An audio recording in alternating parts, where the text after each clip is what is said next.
हाँ याद आए वो पल, हाँ संग तेरे गुजारे, तुम हो गई किसी की, हम अभी हैं तुम्हारे।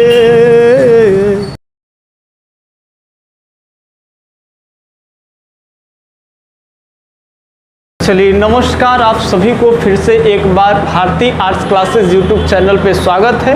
और मैं भारती सर, आज की इस क्लास में हम लोग पढ़ेंगे 12th इकोनॉमिक्स में। थोड़ा सा साउंड आता है, आप उसको मैनेज कर लीजिए, बस बहुत ज़्यादा हम आपसे कुछ नहीं कह रहे हैं। तो आज इस क्लास में हम लोग पढ़ेंगे 12th इकोनॉमिक्स में चैप्टर 3 के बारे में डिस्कस करेंगे। आज इसका पाठ्य का परिचय देखेंगे, छोटी छोटी बातों को।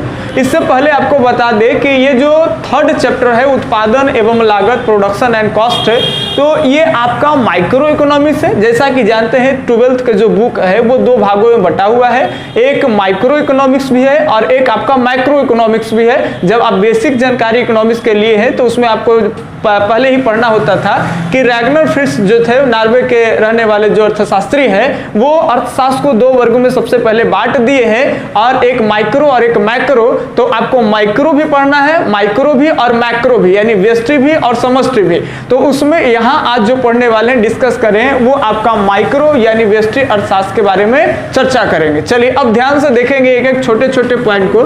सबसे पहले उत्पादन और लागत की बात करें, प्रोडक्शन और कॉस्ट के, तो उत्पादन से पहले एक दो चीज है, छोटा छोटा चीज है, इस सबको बारीकी से देखेंगे। अभी हम लोग इसमें पढ़ेंगे क्या, स्थिर लागतें, परिवर्तित लागतें, है ना, उत्पादन लागत, विक्रय लागत, ये सभी चीज के बारे में पढ़ेंगे। और ये आगे के लिए जब आगे देखेंगे तो धीरे धीरे हार्ड हो जाएगा।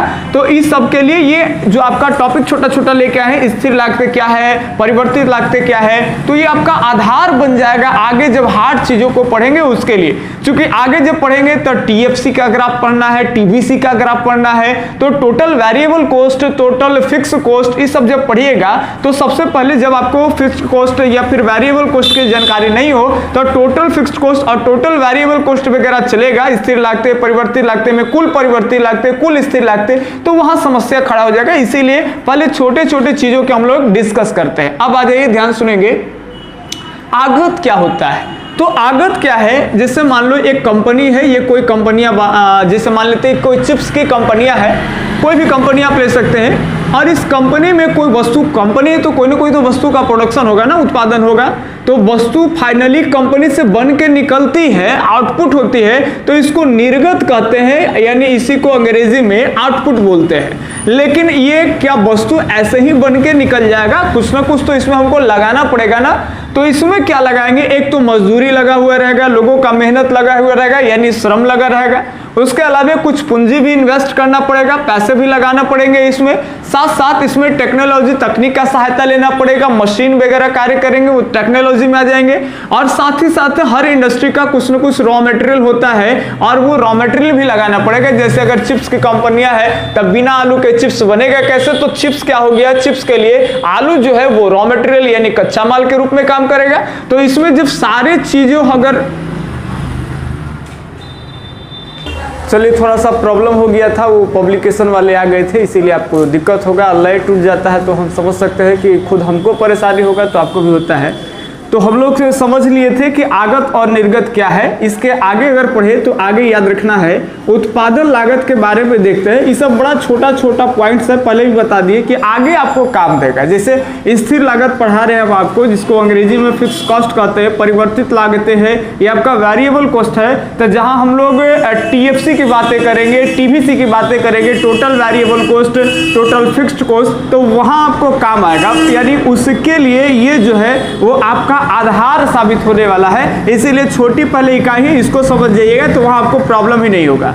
अब ध्यान समझेंगे, उत्पादन लागत क्या है, तो वस्तु के प्रोडक्शन करने में जो खर्च आते हैं उनके साधनों पे, उस खर्च को ही उत्पादन लागत कहते हैं। तो कोई भी वस्तु के उत्पादन कर रहे हैं तो उस उत्पादन करने के जो साधन है, जैसे तकनीक है, पूंजी है, श्रम है, तो इन साधनों पे जो खर्च आते हैं, जो कॉस्ट आ रहा है, तो उसी को कहते हैं उत्पादन लागत। आगे बात करें तो देखिए वस्तु बन गया तो केवल यही खर्च नहीं है, इसके बाद भी आपका कह सकते हो कि लागत होता है जिसको हम लोग विक्रय लागत भी कहते हैं। जैसे अगर कोई आपका गुड्स कंपनी से बन के तैयार हो गया, निर्गत हो गया, यानी आउटपुट हो गया, तो इसको मार्केट में बेचने के लिए क्या करना पड़ता है ना कि देखिएगा कि बड़े बड़े कंपनियां बड़े बड़े सेलिब्रिटी को पकड़ते हैं, हीरो हीरोइन को। अब कोई चिप्स की कंपनियां हैं तो बढ़िया दे सुपरस्टार हीरो है जेका एकदम ज्यादा फैन फॉलोवर है, करोड़ों करोड़ों, अब ओकरा से एगो चिप्स खिला के प्रचार कर लेगा, 2 करोड़ 5 करोड़ रुपया दे के एगो ऐड बना दिया, जहां तहां बैनर पोस्टर उसका टांग दिया। इससे क्या होता है कि अब उसका बहुत जल्दी से मार्केट में उस वस्तु का डिमांड बढ़ेगा। तो ये जो आप उसके वस्तु के विज्ञापन पर जो खर्च कर रहे हैं, यानी एडवर्टीजमेंट पे जो खर्च आ रहा है, उसको कहते हैं विक्रय लागत। याद रखेंगे कौन सा लागत कहते हैं, तो विक्रय लागत कहते हैं, इसको सेल कॉस्ट कहते हैं। ध्यान सुनेंगे, ये बेचने पे खर्च आया, ये विक्रय लागत है। अब दो आपको इंपॉर्टेंट है, एगो स्थिर लागत और एगो परिवर्तित लागत है। ये बड़ा ही इजी है, याद रखेंगे। कोई भी इंडस्ट्रीज या कोई भी फर्म हो, यहाँ पे स्थिर लागत और परिवर्तित लागत क्या होते हैं, तो स्थिर लागत वे लागत होते हैं, दोनों देखिए अल्पकाल की बात कर रहे हैं। अल्पकाल अगर बोल रहे हैं तो यहाँ आप समझिए एक करंट ईयर यानी 1 साल। एक मिनट, साउंड बहुत ज़्यादा आ जाता है, आप थोड़ा सा मैनेज करते रहिएगा, ध्यान से सुनिएगा। आपको दिखाएंगे हम यहाँ पर पास में सड़क है, इसीलिए गाड़ी बहुत तेज़ी से चलती है, हॉर्न वॉर्न का आवाज़ आता है, थोड़ा थोड़ा आप मैनेज करिएगा। और बहुत जल्द ही हम आपके लिए एकदम बेहतर जगह पे बोर्ड वोर्ड लगाएंगे जहाँ आपको साउंड का कोई प्रॉब्लम नहीं है, आप आराम से एकदम पढ़िएगा, कोई फोकस इधर उधर आपका नहीं भटकेगा। अब ध्यान समझिएगा, हम क्या कर रहे हैं, अल्पकाल की बातें कर रहे हैं कि अल्पकाल में, अल्पकाल यानी आप लगभग एक करंट ईयर 1 वर्ष मान लीजिएगा। अल्पकाल में याद रखना है कि अगर वस्तु के उत्पादन कर रहे हैं, जैसे मान लेते हैं कि कोई भी कंपनियां हैं और ये कंपनी में कोई भी वस्तु के उत्पादन कर रहे हैं, तो कुछ ऐसे भी लागत है कि वस्तु के उत्पादन की मात्रा बढ़ाया जाए या घटाया जाए, उस पर जो लगने वाला जो लागत है, जो कॉस्ट आ रहा है, वो फिक्स होता है, ना तो वो बढ़ता है ना तो वो घटता है। यानी कहने का मतलब उत्पादन के बढ़ाने और घटाने पर भी ऐसे लागतों में बढ़ोतरी या घटोतरी, यानी ये ना तो इंक्रीज होता है ना तो डिक्रीज होता है। तो वैसे ही कुछ कॉस्ट या वैसे ही कुछ लागत को स्थिर लागत कहते हैं, जो कि एकदम फिक्स्ड होता है। जैसे हम आपको एक छोटा सा एग्जांपल बताएं कि अगर मान लेते हैं कि आप कोई कंपनी की शुरुआत कर रहे हैं, या मान लेते हैं ये कोचिंग है तो हम एक कोचिंग की स्टार्टिंग कर रहे हैं, तो ये कोचिंग जब हम स्टार्ट करेंगे तो यहाँ पर क्या होगा कि अब मान लेते हैं हम एक ऐसे इंस्टीट्यूट चालू करने के लिए एक रूम लिए, तो जैसे अगर एक रूम लेंगे तो मान लेते हैं मकान मालिक जो कोचिंग के ये रूम के जो ऑनर होंगे, अगर वो 2000 रुपये हमसे मंथली लेते हैं, तो अगर ये कोचिंग में हम एक बच्चा को भी पढ़ा रहे हैं तो क्या ये 2000 से 1000 लेंगे? नहीं, ये 2000 लेंगे ही। ये मकान का जो किराया है एक तरह से ये फिक्स्ड कॉस्ट है। जैसे देखिए अगर हम यहाँ पे 50 को सीट है तो डायरेक्ट तो 50 बच्चे आएंगे नहीं। अब ये यहाँ पे 5 बच्चा पढ़ाएंगे तब भी ये 2000 लेंगे, 10 बच्चा पढ़ाएंगे तब भी 2000 लेंगे, और 10 बच्चा से बढ़ करके 50 भी बच्चा अगर हम पढ़ा रहे हैं तब भी ये 2000 ही लेंगे। ये अल्पकाल की बातें बोल रहे हैं, हम तुरंत की बातें बोल रहे हैं, ना कि हम ज्यादा समय के लिए बोल रहे हैं। तो ये ध्यान दीजिएगा। हाँ, लेकिन लॉन्ग टाइम में ये चेंज हो सकता है। जैसे अगर दीर्घकाल की बात कर ले 5 साल में, तो क्या आपको लगता है कि हमको 5 साल 10 साल क्या सेम किराया रहेगा? नहीं, ये बढ़ेगा। लेकिन एक करंट ईयर की बात करें, साल के अंदर में बात करें, तो ये तो 2000 फिक्स रहेगा। तो जो लागतें किसी भी आप इंडस्ट्रीज को चला रहे हैं, किसी तरह के बातें हैं, वैसे लागतें वैसा खर्च जो फिक्स है, या तो बढ़ाया जाए तो वो ना तो बढ़ेगा और ना वस्तु के उत्पादन हम घटाते हैं तो वो घटता भी नहीं है। तो आप समझ जाइए कि ऐसे ही लागत को कहते हैं स्थिर लागत। इसी में आगे कुल लग जाएगा, टोटल लग जाएगा, वहां आपको आसान हो जाएगा समझने में। चलिए, जैसे कर्मचारी और कर्मचारी, जैसे मान लेते हैं ये कोचिंग है, हम यहाँ पर एक 5000 के महीने पर कोई टीचर रख दी कि आपको आके 1 घंटा पढ़ाना है। अब वो क्लास में 2 बच्चे का भी प्रोडक्शन होगा, 2 बच्चे को भी सेवा देंगे तो उनको 5000 देना है, 10 बच्चे को भी अगर रहेंगे तो 5000 देना है, 50 बच्चे भी पढ़ेंगे तो उनको 5000 पे करना है। तो ये जो टीचर का जो पेमेंट हो रहा है, अगर मंथली बेसिस पर हो या फिर अगर मान लेते घंटा बेसिस पर भी हो रहा है, तो ये हमारा जो खर्चा है, लागत है, ये हमारा स्थिर लागत है, यानी फिक्स्ड कॉस्ट है। बच्चा की संख्या कम बैठे ज्यादा बैठे, पैसा तो टीचर को उतना देना पड़ेगा, तो ये आपका स्थिर लागत है। अब कोई कर्मचारी कर्मचारी रखता है, जैसे आप किसी भी तरह के कर्मचारी सरकार के भी अंदर में, तो काम ज्यादा होगा, कर्मचारी का पेमेंट मंथली बेसिस पर है तो उतना होगा, अगर डेली बेसिस पर भी है तो उतना ही होगा।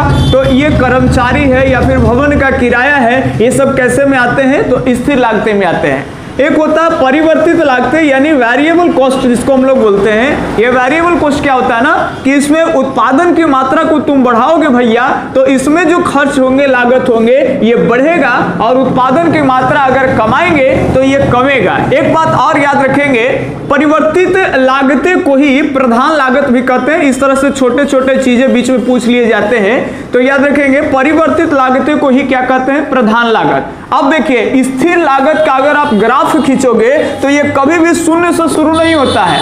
काहे नहीं शून्य से शुरू होगा? आप कोई भी इंडस्ट्री चालू करोगे, कोई भी कंपनियां, चाहे वो सोल प्रोप्राइटरशिप बिजनेस हो, चाहे किसी भी तरह के आप अगर स्टार्टिंग करते हो तो बताओ कुछ ना कुछ तो खर्चा लगेगा। ये कोचिंग की स्टार्टिंग करेंगे तो कम से कम कुछ ना कुछ तो खर्चा, जैसे बेंच है, डेस्क है, कुछ ना कुछ लाइट है, पंखा है, बोर्ड है, मार्कर है, शुरू में तो खर्चे हमको बनेंगे ना।